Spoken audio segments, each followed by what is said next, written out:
I didn't come here to meet anyone. That was the point. Christmas in solitude. A quiet cabin, a bottle of red, and the sweet hum of nothing. No questions, no pretending I was fine. Just me and the pines and maybe a decent fire if I could remember how to light one. The drive up had been longer than expected. Winding roads, slick with early snow, my tires crunching through fresh powder. But once I reached the cabin, an aging structure with just enough charm and just enough heat, I exhaled for the first time in months, maybe years.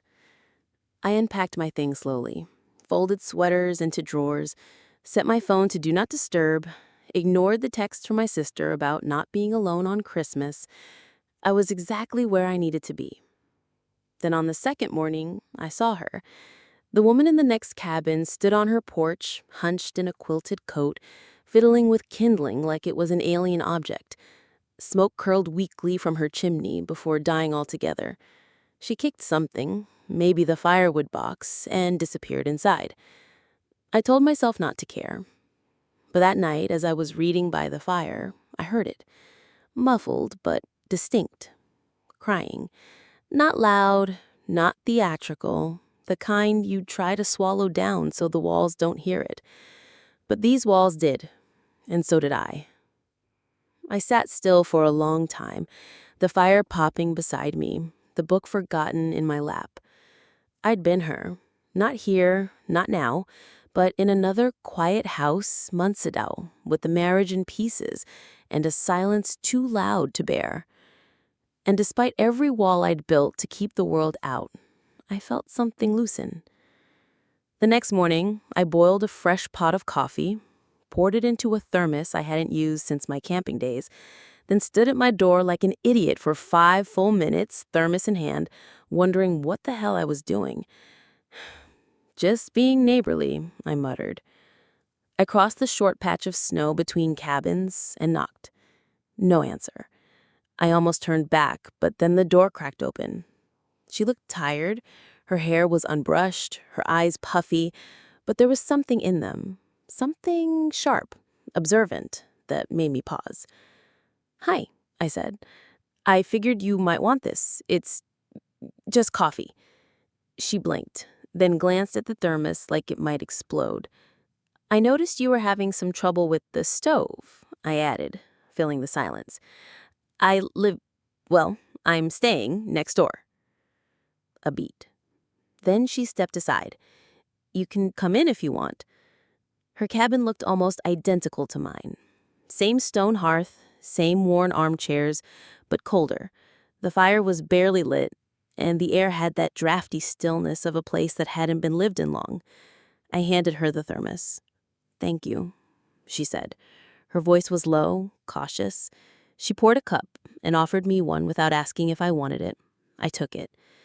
We stood for a moment, mugs in hand, not speaking, but it didn't feel awkward, just tentative, like two deer sizing each other up in the woods.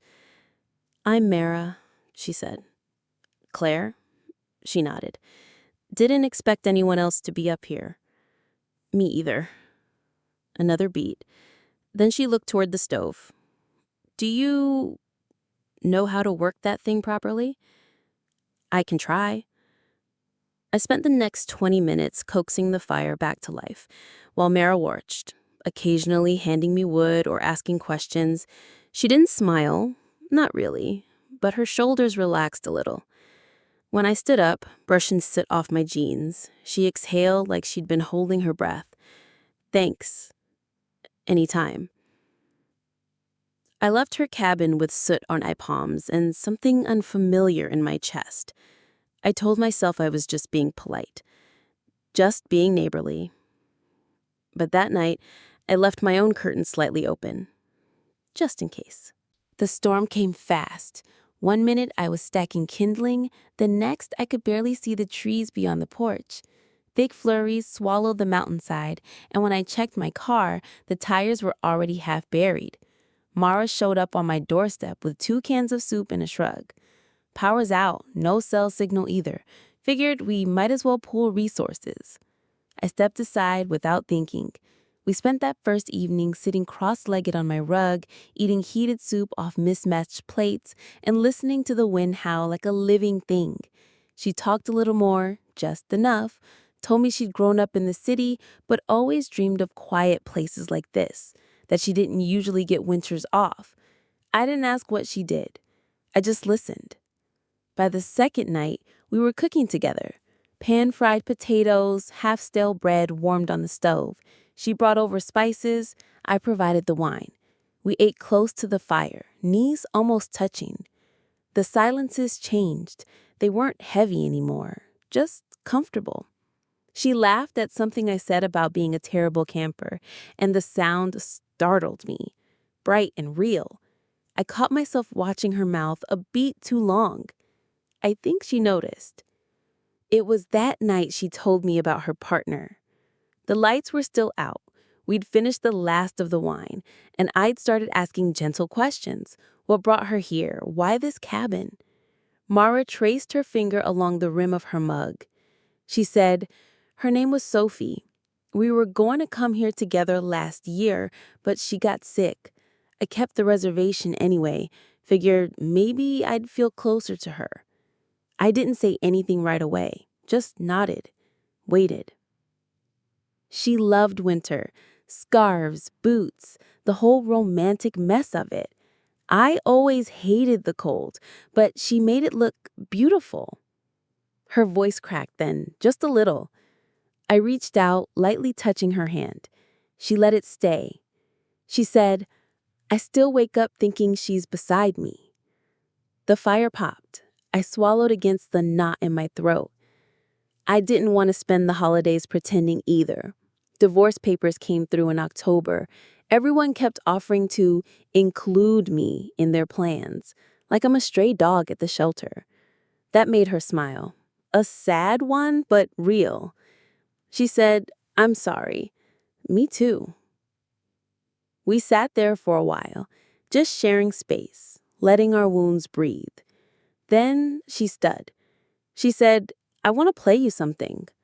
Back in her cabin, she pulled an old record from a canvas sleeve, dusty and worn, with a title I didn't recognize.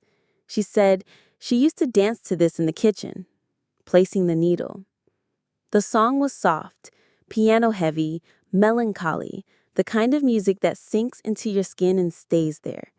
Mara didn't dance, neither did I, but we stood close, swaying slightly. The air between us grew warmer than it had any right to be. Her hand brushed mine. I looked up, and for the first time, she didn't look away. It would have happened. God, it was about to happen. But then, the lights flickered and buzzed loud and suddenly, blinking back to life like someone had thrown the world's harshest spotlight on us. We both froze. Mara stepped back. I let my hand fall.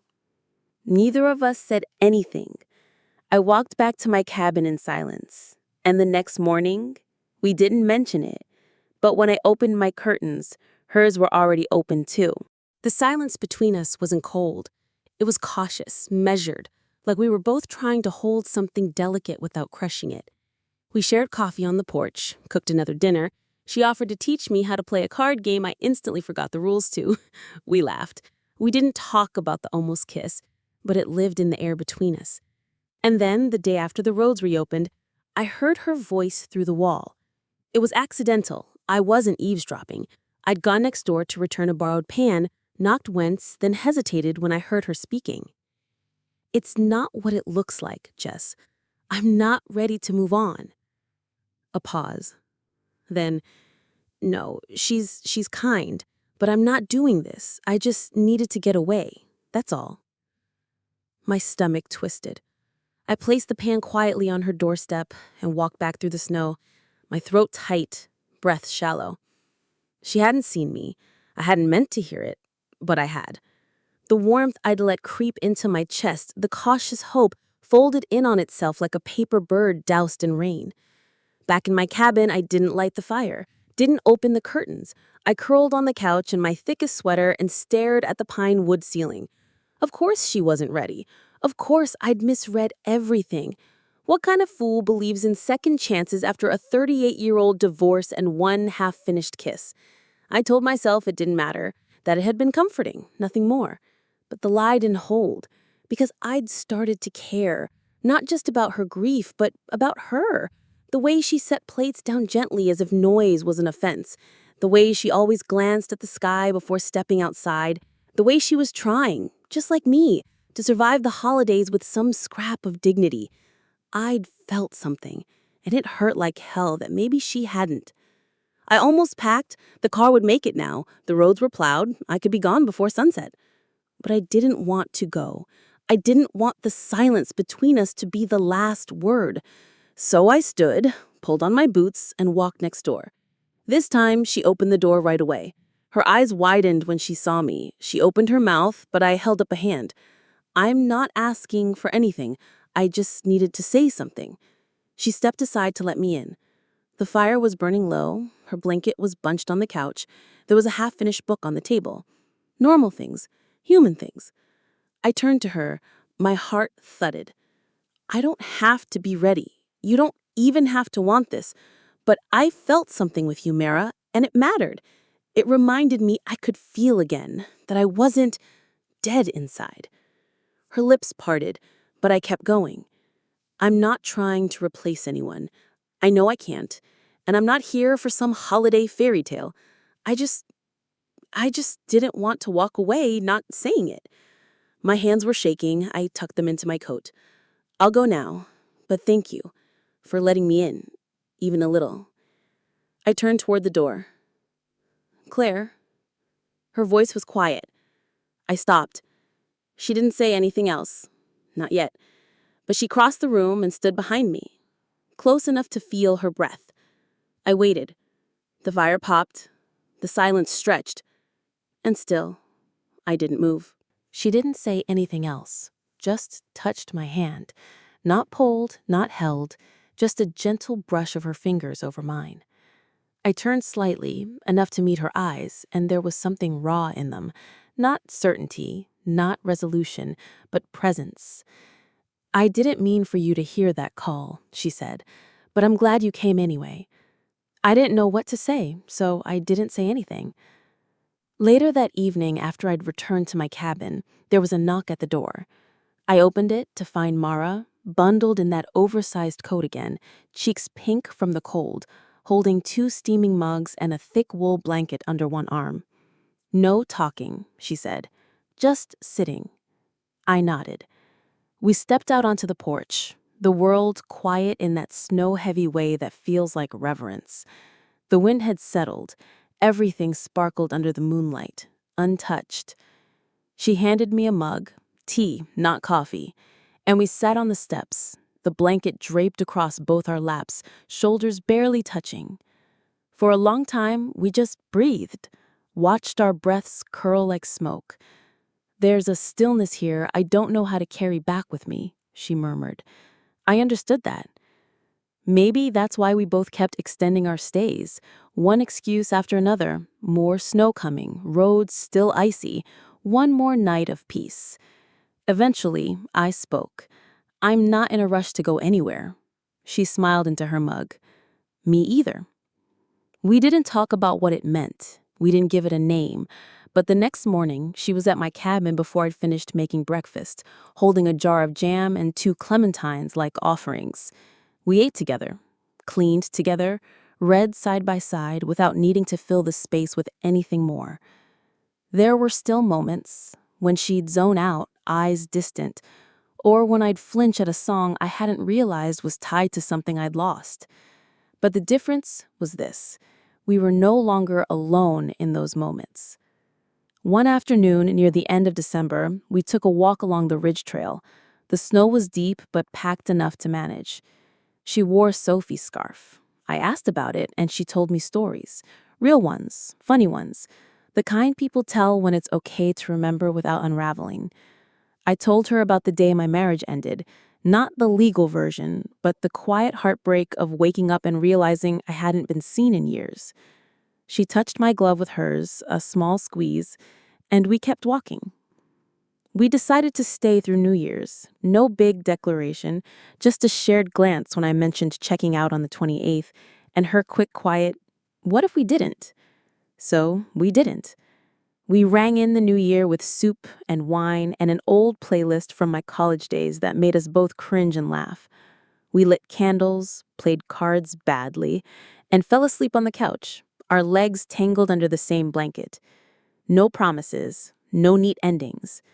But when I woke up and felt her hand in mine, fingers curled softly around mine like roots in the earth, I smiled. The world outside was still blanketed in white. The fire still glowed behind the glass. And in the middle of it all, this still, quiet place, we'd found something. Not a cure, not a replacement, but a beginning. And maybe, for now, that was enough. Later, as dusk fell and the snow began again, we sat on the porch once more, wrapped in the same blanket, two mugs steaming between us, our silhouettes close enough to blend into one. The firelight flickered through the cabin window behind us, and everything else, the grief, the fear, the what-ifs, fell silent. Just snow, just warmth, just her.